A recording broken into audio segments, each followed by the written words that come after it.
Growth Pod is brought to you by Genero, a leading growth agency in the Nordics.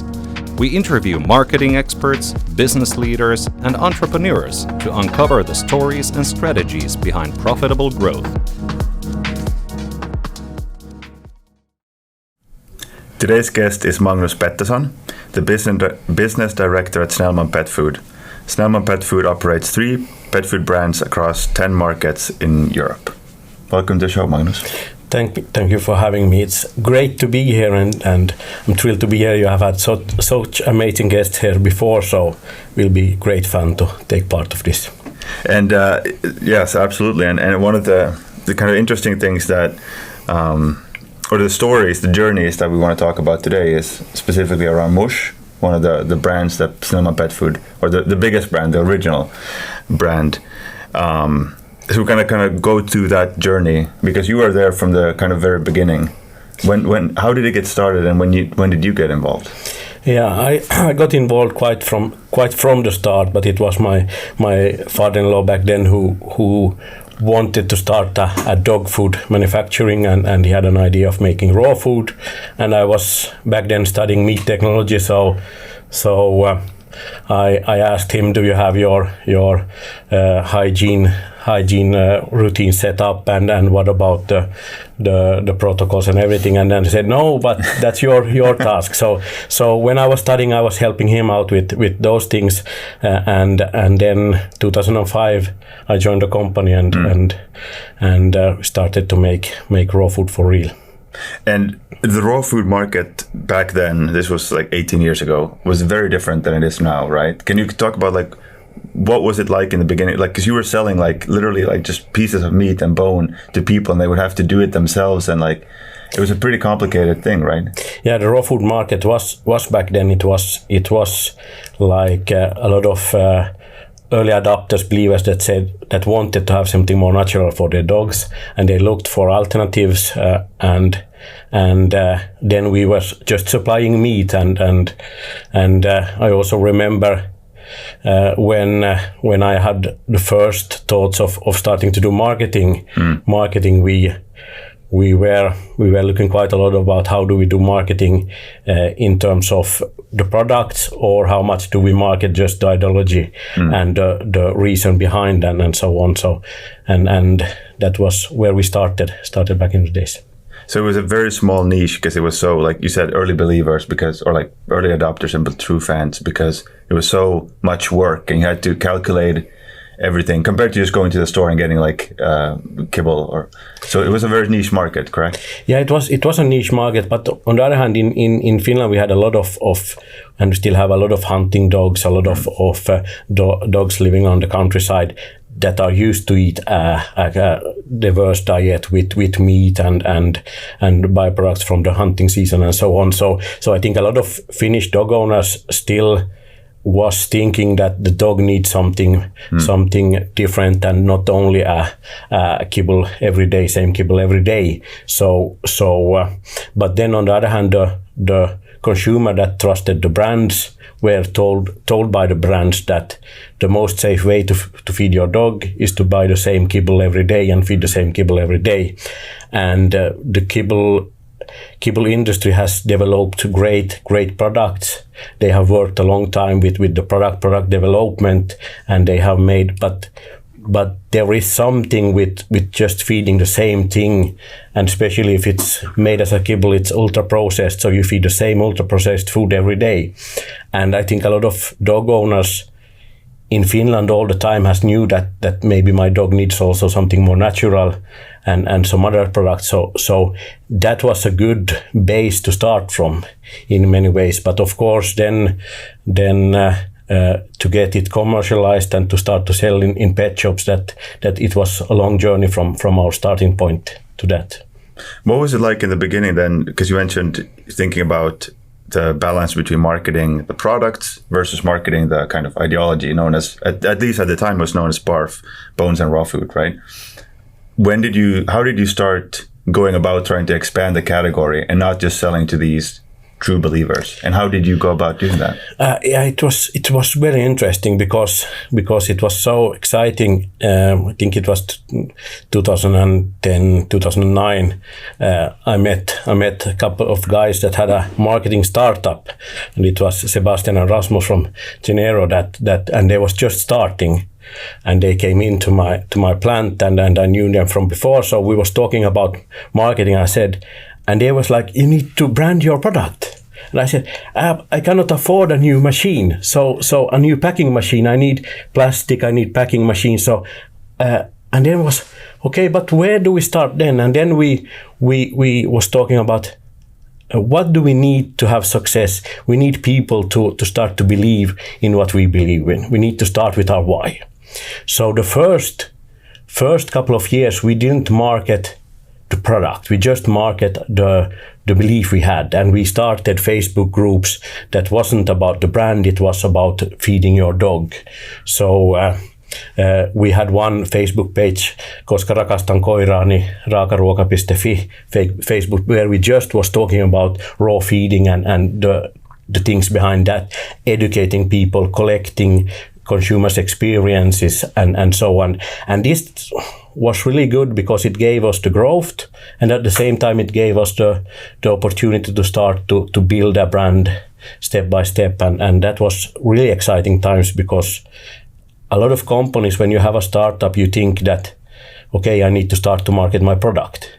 But we were honestly thinking that we need to change the industry. And we started by just collecting the stories and telling them forward from dog owners that, hey, there is an alternative. You can feed your dog in a way where you not only feed the same kibble every day, you can feed raw, you can feed, and a lot of our consumers are feeding kibble with raw, and they are mixing because they get more variety to the dog. So that was really exciting times.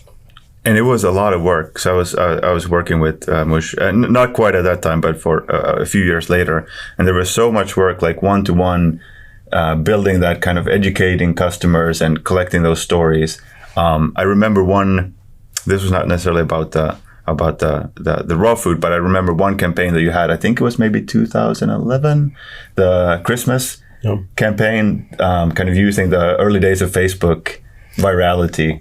Yeah, and it was great. It was great fun to work with Facebook back then, because then when you created content and when you created commitment, you got a lot of attention there, and we spread it. So we had this Christmas Joy campaign, and it was same, like we said that for every likes we donate one piece of meat to some dog shelters or rescue dogs shelters and those kind of things, and we really get a lot of attention, and I used to say back in the days that we was one of the biggest brands on Facebook. We have more than 100,000 followers on Facebook,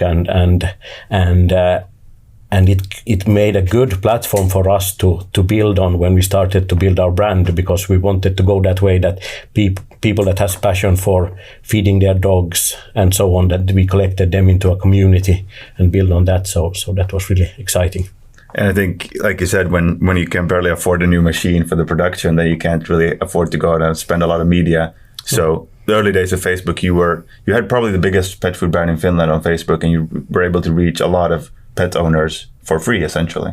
Yeah, and it was because, and also when you are working with a niche product, and especially raw feeding, it's somehow also at some points more or less controversial. Some raw feeders are really aggressive towards the kibble industry, and then some of the enthusiasts that believe in processed food and controlled processed food are quite skeptical towards a raw food that can have bacteria, etc. So for me as an entrepreneur in the business, looking into it, when you see this kind of debate, I always love to follow it and see it, because the more people talk about dog food, the better it is for the dogs. Because at the end of the day, the more we learn about the dog food, the more we challenge the brands, the better the brands will become. And I think the raw food, the growth of the raw food, but also the questions from the consumers has developed the industry hugely in Finland. And now we have, when I started in the business, there was nobody making dry kibble in Finland. Now we have four or five plants in Finland also making high-end products with extruders in Finland, and then we have a lot of raw food companies. So I think for the dog owners in Finland, we have moved back to a more domestic natural product point of view from 20 years ago, being almost everybody was buying food from either Mars or Nestlé, and now we have a more diverse market, and I think that's a good way, and a lot of people wanted to develop the market and make better products. Yeah.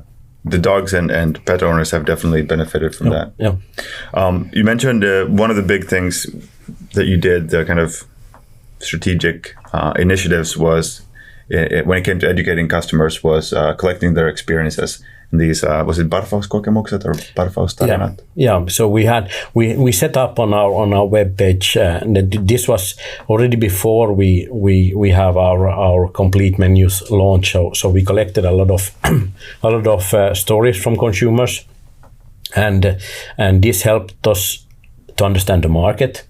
And it helped us spreading the word about raw feeding, and it actually was so interesting that we had a little bit over 600 stories there, and I was talking to the researcher in Helsinki University, Anna Hjelm-Björkman, who is making research about raw food, and I said, we have these stories that we have collected online, and she said, can I read them? And I said, you can read them, and she.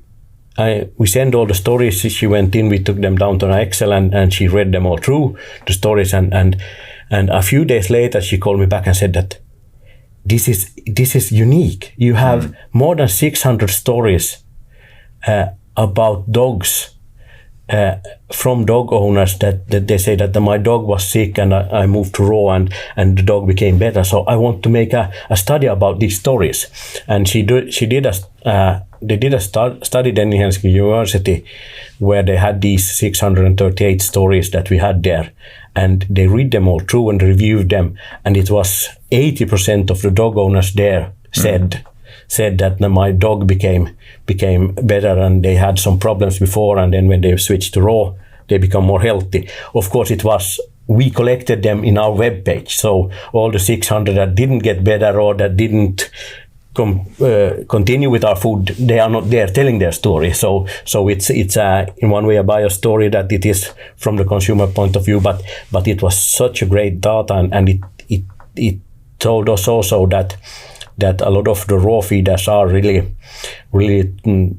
trusting the raw feeding ideology, and they are willing, but at the same time also a lot of dog owners back then said that it's a little bit complicated. I have to mix my own food. I need to buy some meat. I buy some bones, maybe some vegetables, and I'm not sure that do I make it to a complete menu, and so on. So I think you needed a lot of knowledge to go for raw feeding, and that's where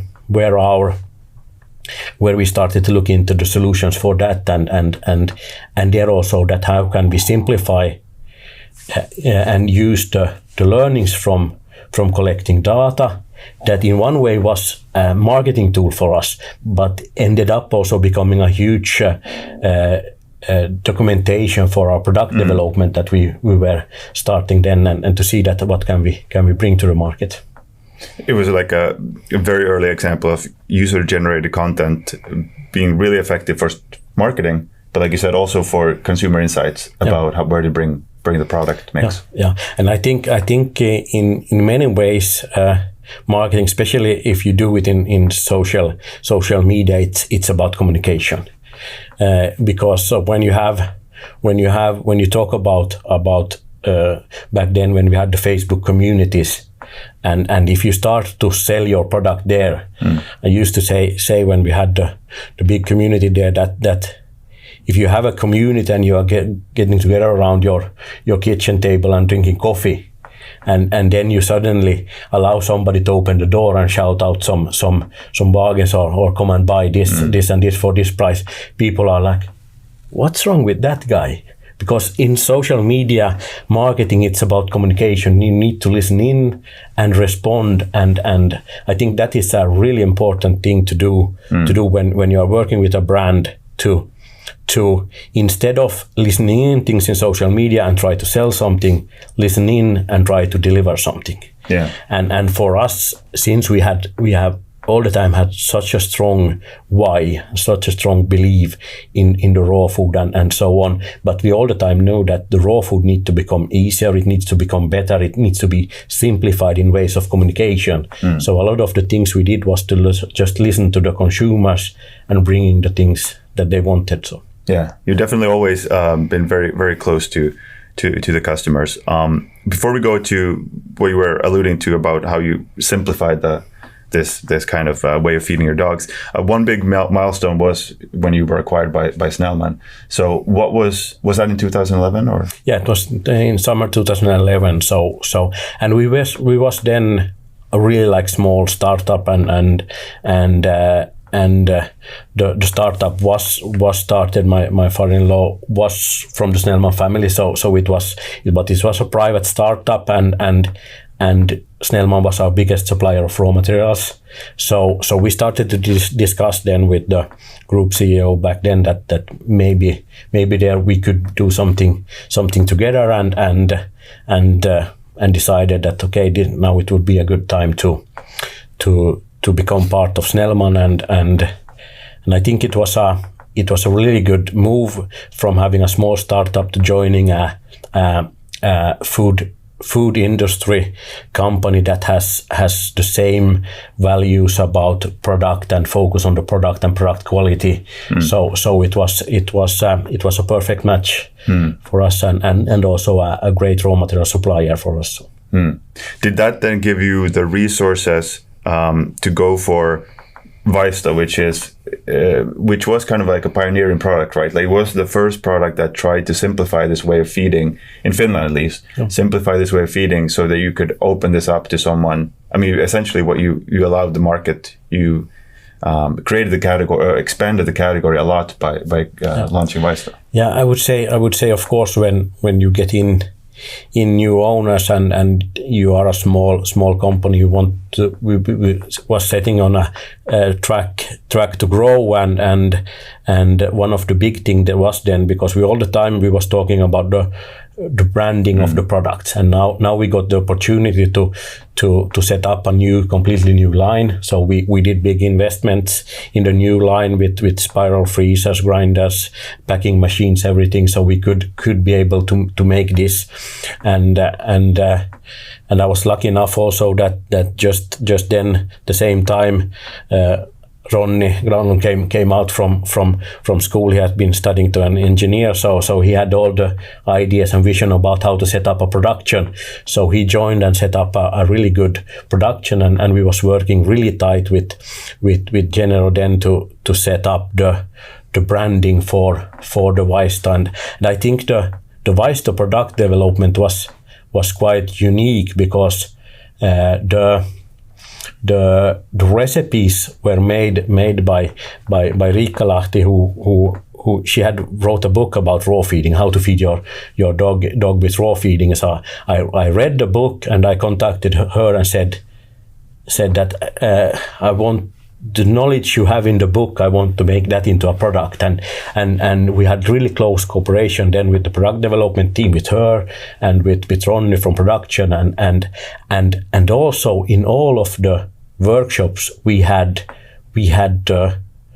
the brand in mind, and we challenged the why and what shall we communicate, what is the product, how can we make the product good for dogs, and then also how can we communicate it. So and we had these with the natural things, transparency, all these things were on the table, and we had a lot of fights, because you want to have it to work in production, you want to have the certain price point, and then you have the ideology that want just to have the perfect food, and then you have the branding people that just want to have the fancy packaging, and I think that's a key element there, that we all trusted that we are on the right track there, and that we are heading to the right direction. So all the fights were around the issues that how can we package this, how can we make this into a really good concept, and we ended up to have it, and of course after the launch we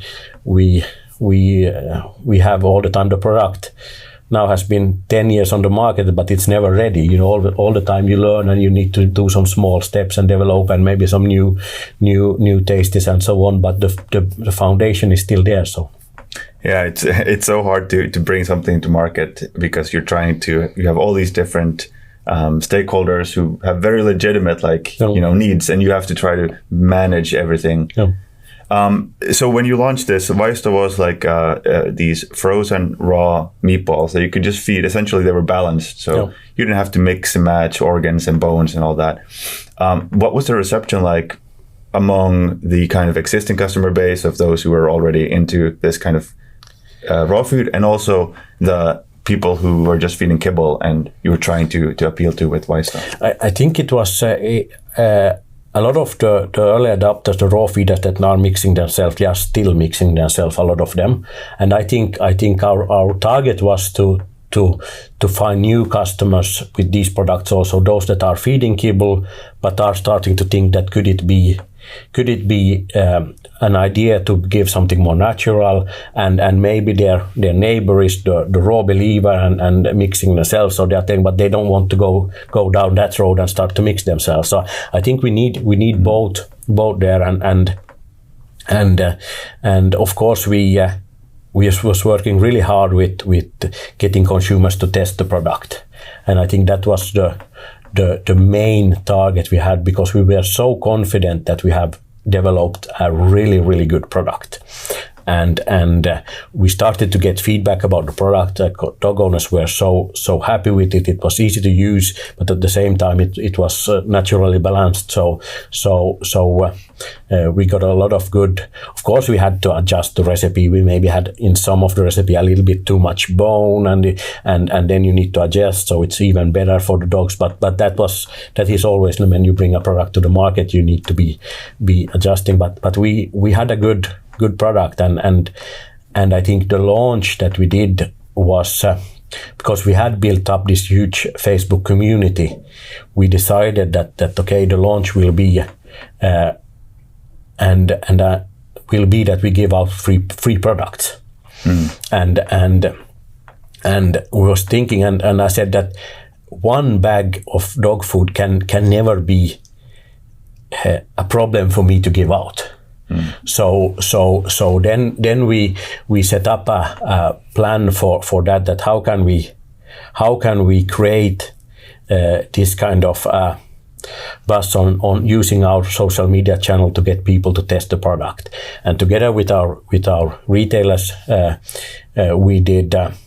we shipped out some products to them, and then we started to promote on Facebook that they go and pick up a product. And I think in a few weeks when we launched it, we gave out more than 15,000 products, and wow. So and it was both in Finland and Sweden, and it was part of the launch in Sweden, and we had some pet shops, especially in bigger cities, that was like, okay, now we really see that MUSH is bringing in new customers to us, and we also had then, since we were starting in Sweden, then we also had a campaign in Sweden where you could recommend a retailer to take in the product. And a pet retailer is especially independent pet retailers, they know their customers quite well. So and when we could go with the campaigns that we had online, that we could go in, our salesperson on the field could go into a pet retailer and say that, hey, in this we have a Facebook campaign and we have 53 customers in your area recommending us to go and sell to you. And then there was like, okay, so you are coming here because your customers tell you to come and sell to me, and it was more easy for them then to take the product in and start to sell, and I think that was a great way of using the base we had built on social media, and we had really good momentum and growth then with the Vaisto launch in Finland and Sweden, and got it to a good point in this category. So it was a really pivotal moment, because first of all, you were going from, if you look at the kind of consumer adaptation cycle, you were going from like that, just maybe a few % of the market, the early adopters, to that early majority. So much bigger category. And then you were also, this was a real vote of confidence for the retail partners that, hey, look at what MUSH is doing. They're actually growing the category. They're bringing new customers. I think around that same time, you launched the MUSH Global project. What was the idea there? How did that get started? I think the same idea, with the great confidence we gathered from the Vaisto launch, and the way we worked with social media in the Nordics, and the group CEO back then, that was really like asking me that how can we grow this category, and can we do something, and I used to always tell him that with food you are always the different food cultures and taste, so but with dog food all the dog have the same taste, so you don't need to make separate recipes to go to new markets, so I managed to sell that idea, and we went for, and we did a big study, global study, and to see where we can grow, and we decided to go for the German market, and we had the product, we set up the team, we set up the office in Hamburg, and we started, and a lot of the things we did in the Nordics we were planning to take to Germany. But at the same time, we wanted to adjust to the German market, so we also took in some of the German way of, more traditional way of working with sales, and we didn't dare to push the social media so strongly, and remember when we went there, we was talking about that we go on the huge German market to become a niche of the pet food market, dog food market in Germany. And taking a niche role in the German dog food market, that would have been huge for us. But one customer, we met one customer, the biggest pet retail chain in Europe, and we met the purchaser there, and I presented the case, and since there was already some frozen products on the German market, but not as advanced as our product. There was more basic meat products there that they were selling in the pet shops, and our product was a high-end product produced in Finland, so it was more pricey. So we were thinking that we will become a niche of the whole dog food category, and he looked at us and said that, yeah, guys, you might end up becoming a niche of a niche. So you are just a niche of the German freezers with your exclusive brand from Finland. And we was walking out from the meeting, and we were laughing when he didn't even understand his own market. So of course we will become a niche of the whole dog food market. So every pet shop in Germany will have a next to the Mars and Nestlé brands, they will have a MUSH freezer. And we were pushing that for 1.5 years, and ended up learning that maybe he knew his market better than we. So you always need to have respect for the market. But I think also what happens also for us is that we underestimated the money it takes to build a brand. And I think it was also here a few episodes ago discussion about this, about bringing Nordics brand to Europe, and underestimating the amount of money needed for marketing and branding. And I think we had the foundation, we set up the company, but when we started to get the red numbers, and the monthly sales was the first month lower than the costs, then we didn't dare to put in more money for marketing and building a brand. And we ended up then 2016, after pushing 1.5 year we said that this is now, it's too big risk for a family-owned food industry company from Finland to go for a huge market in Germany and continue to push. So we decided together with the board that now it's time to focus on the Nordic market, continue to build the brand here, and we set up Germany and some other markets as we call it export markets, where we have a local distributor that we work with, and they work with building the product and the brands there, and slowly step by step building and growing the markets. And I think it was a wise decision.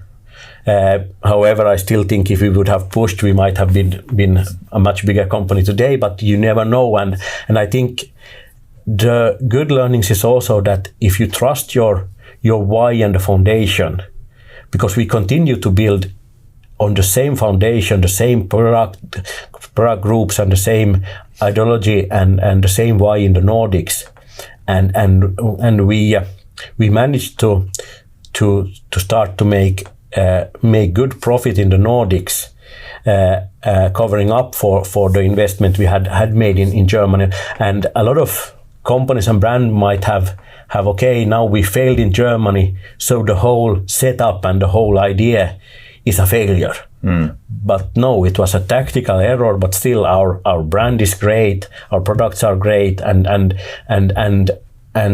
with those learning we can then start to build up slower, more, and I think then to build up the base, the foundation, and the economical resilience to build the brand and to build it forward. So I think now we have again possibilities. We just recently opened up in Norway our own sales office. The Norwegian market seems really exciting, and we have had a partner there for many years, but now it was time to set up our own sales office there. So and we have a great distributor in Denmark and also a country like Hungary, where we have a really exciting distributor that are really like leading the niche category there.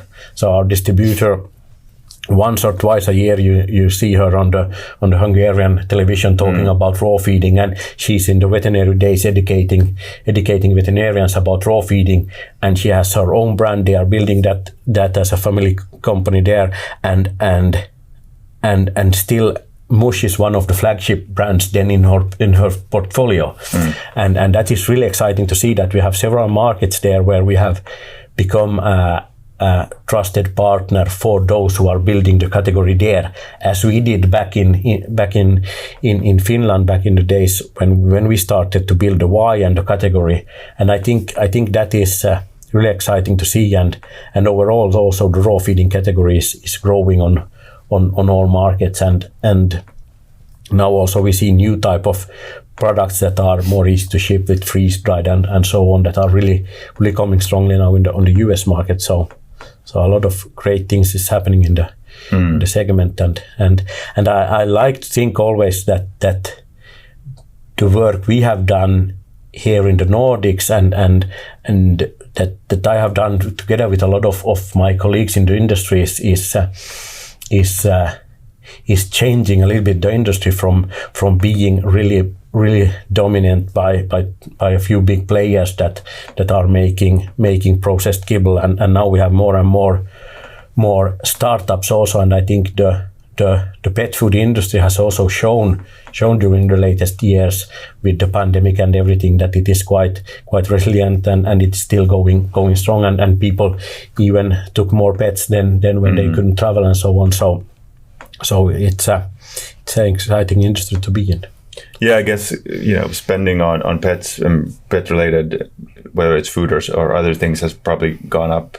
Yeah, continues to increase. Yeah, it has gone up, and now it's interesting to see this year, because now this year in many markets the prices are going up. So now we see also, but a lot of dog owners then and also cat owners see that okay. If they have found a good food and they trust the brand, they tend to continue with that, but then maybe they buy a little bit less of equipment or toys for the pets. But I think the food industry is quite solid in that matter. Yeah. Market has changed a lot over these years. MUSH has changed a lot. The revenue has grown. I don't know if you have released any exact numbers, but it's lot bigger than it was back then. How has your marketing changed as the category and the company has grown? For instance, I know that you've been doing a lot of influencer or ambassador, running a lot of ambassador programs in Sweden, for instance. So what are some of the tactics you've been using or strategies you've been using lately to reach new customers? I think always to reach new customers, it's you need to be, if you don't have the biggest budget and you are competing against multinational companies in the marketing spend in the same category, I think you always need to be smart and trying to use your community, and one way of doing that is with the ambassador program that we have had now for many years, and a lot of our ambassadors are really passionate about helping us building the brand, and we always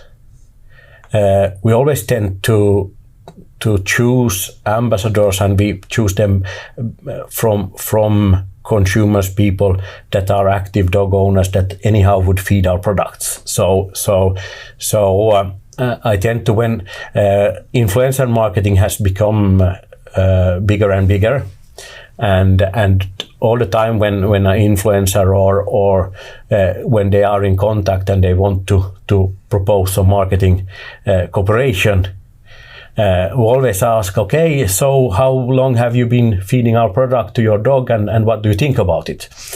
And if they say they haven't fed the product, then we said, okay, then we can ship you we can send you some coupons so you can pick a product and you can test it, but we don't want you to do marketing for us before you have fed the product. So we don't want to on a regular basis send out a product to somebody to promote it. We just want to send out a product for them to feed their dog, because we know that when they feed our product, then they will become ambassadors. Either they are in our ambassador community and working with us, but anyhow they will become, because we have a great product and we trust our product.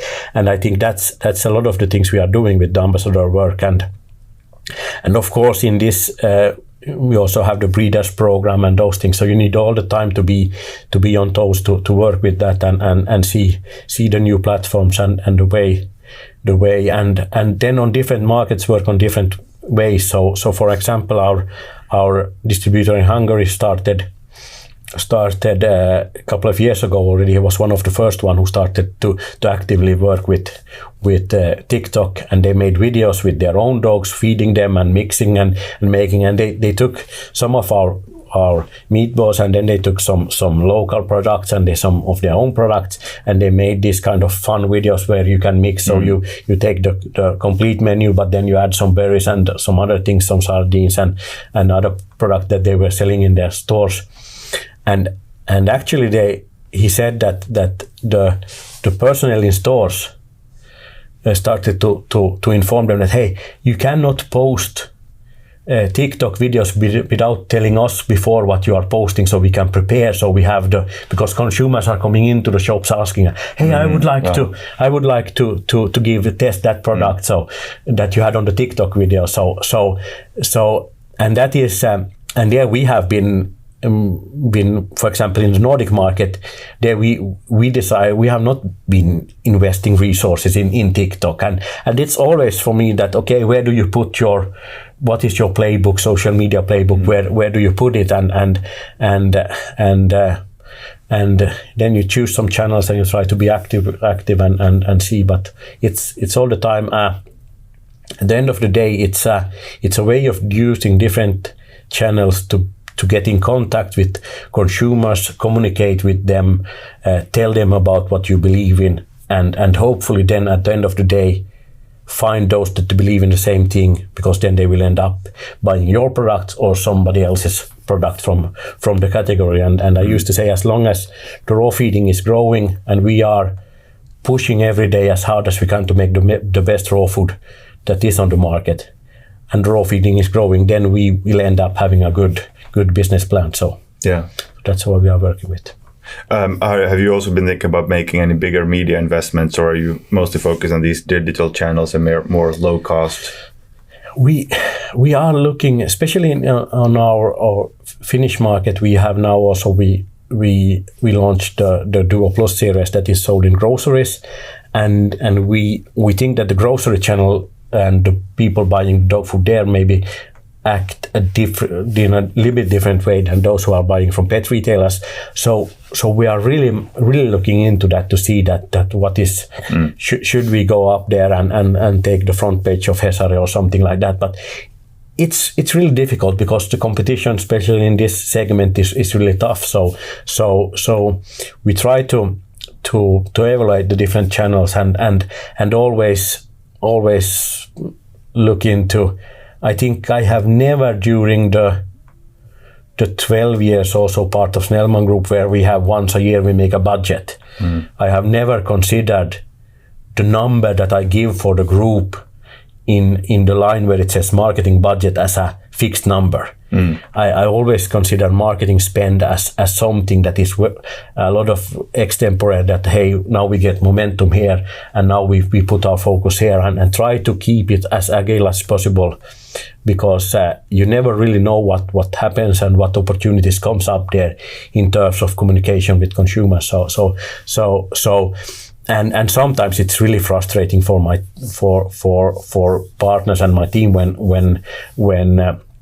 when I like to think that marketing is so extempore. So sometimes to make a plan that this is the next year plan and produce something in forward is a little bit more relaxing way of working. But I like to also in one way push us to be really agile and be there communicating with the consumers. Yeah, I think agility is really, really important. Yeah. Last question. You've been at MUSH now involved for over 15 years. Is there anything that stands out in terms of lessons learned, anything that kind of key takeaways? It's been a long and very windy journey. I would say key takeaway is I think I got the question 1,000 times, what kind of dog do you have? And I don't even have a dog. And the key takeaway is that to work with people with passion for something is so great, and we have so many days when I come to work that it's so exciting because I have a lot of people around me that have passions for the raw feeding, for everything, and during this time I don't think one book would be enough for all mistakes you have made, but those are just learning experience, and the better we can learn from them and take it from there. But as long as we enjoy coming to work, challenging an industry that from our point of view is a little bit in producing food. To simplify it for the dogs, that you eat the same food every day. And when we come in and say, hey, your dog is not a machine that works on the same fuel every day. You have different periods in the dog's life, so you need to feed it differently, and sometimes they need more food, sometimes less food, sometimes and if you give some natural food, you get some natural antioxidants, everything else into your body. And I think for people, food becomes more of a thing that is important, and we understand the importance of good food for our health. And I think this is coming strongly now also to the pet owners, and it's great fun to work with that. So I love that answer. I think passion creates resilience, which you need to stick with something for a long time, even when we have mistakes or failures. Thank you so much, Magnus, for joining us for the show. And I just realized we never talked about cats, so we have to mention that MUSH also makes cat food. It's really interesting because we talk a lot about dog food, and when we made a web page a few years ago, we said that we want to make a different word for the cats. And I think the cat owners are, and I think MUSH brand, the heritage comes from the dog word. But I think the cats and the other brands that we have is it will be another topic for some podcast sometimes. Yeah, we have to do that in a separate time. Like I said, thank you so much for coming on. People who are listening, if you have a pet, either a cat or dog, you can find MUSH products in retail pet stores and also in grocery stores. Is that only in Finland or also in Sweden? In Finland, it's only in grocery stores. In Sweden, we are only pet retailers. For now? Yeah, for now. And if people want to connect with you, LinkedIn is probably the best way. Yeah, LinkedIn. But of course, if you have passion for dogs and cats and feeding them, then spend time reading about raw food on forums and web page. But if you have nothing else to do, then always you can follow me and ask me. But I think we have use the time for your pets and the benefit of your pets. That's good advice. Thank you so much, Magnus. Thank you for listening. You can find all episodes of The Growth Pod on Spotify, YouTube, and Apple Podcasts.